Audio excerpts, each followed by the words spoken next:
Hello guys, Shopee haul tayo. Ano to, accessory naman. Ayan, ito 3-in-1 siya or isang set siya ng earring. Ayan, ganito siya. Dito siya nakalagay.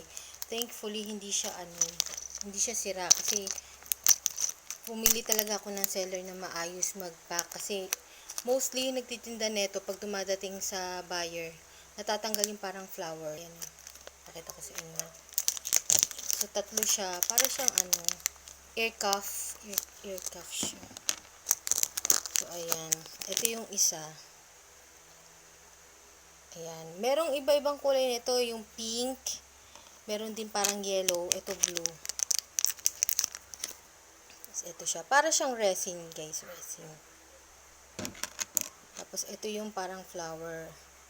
Ito kasing flower na to, guys. Parang nakadikit lang siya. Ayan. Mamaya pakita ko sa inyo yung close-up kasi medyo malabo pag front camera. So, ito guys, yung itsura ng isa. Ayan. So, ayan. Madalas kasi pag nakakarating dito sa buyer, putol siya or di kaya tanggal yung bulaklak. Buti ito maayos yung pagkapak. Ayan.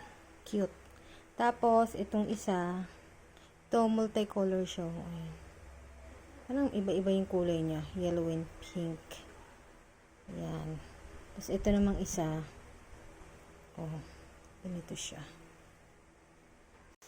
So, try natin ilagay, guys.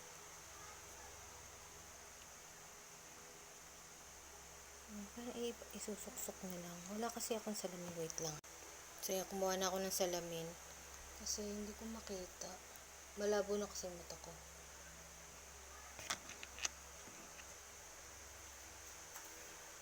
Baliktad siya. So, dapat siguro sa kabilang side kasi baliktad yung flower. Wait lang. Mas maigi yata sa Teka lang. I-post ko na lang. So, ayan guys. So, tingnan nyo lang kung saan magkakasya.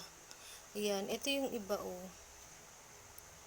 So, tingnan nyo. Isusuksok nyo na. Tapos, i-adjust nyo na lang kung saan nyo ipi-placing. Kasi, syempre, iba-iba yung niya. Lapad niya. Ito, dito nagkasya.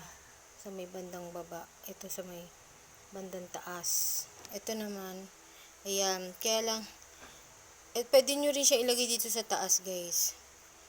Kaya lang ito natatakot ako dito kasi, siguro, lagyan ko na lang ng additional na glue just to make sure kasi, baka mamaya pag matanggal siya, pumasok dun sa butas ng tenga. Kaya, hindi ko rin siya nilalagay dito sa taas. Kasi baka pag nalaglag yung flower, pumasok dun sa butas, problema pa. At least dito pag sa baba, pag nalaglag siya, medyo mararamdaman mo pa. Masasalo mo pa. Ayan. Pero didikitan ko pa rin yan. So, medyo nakapaloob kasi yung flower. Kaya yun yung sinasabi ko sa inyo. Kung may pandikit kayo, dagdagan nyo. Just to make sure lang, guys. So, ito yung isa, guys. Tapos, ito yung isa. Ayan. Kung walang butas yung mga tenga nyo, di ba? Okay na okay. So, ayan siya, oh. Kung ayaw nyo magbutas ng tenga nyo, diba? Kasi, yung iba gusto natin magkaroon ng butas dito. Sa helix ba yan? Helix. Kaya lang takot tayo. Ayan, at least yan, diba? Hindi mo na kailangan magpakahirap pa. Ayan. Sulit na sulit siya. Ano lang to, guys? 50 plus lang. Mamaya lagay ko yung exact price niya. Kung mga 50 plus lang to. Tapos 3 piraso pa siya. Pag binili nyo to sa mga Daiso, guys, mga nasa 100 plus siya. Tapos 2 piraso lang. Ito 3 pa. Oh. Tapos ang cute pa niya. Suotin ko na. Sayang nga hindi terno sa outfit ko ngayon eh.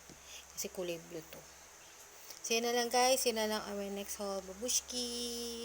Lagay ko na lang dyan guys yung mga presyo niya and then yung itsura ng shop niya and then yung shop link just in case gusto nyo rin i-try bilhin ito. So, yun na lang. Bye-bye.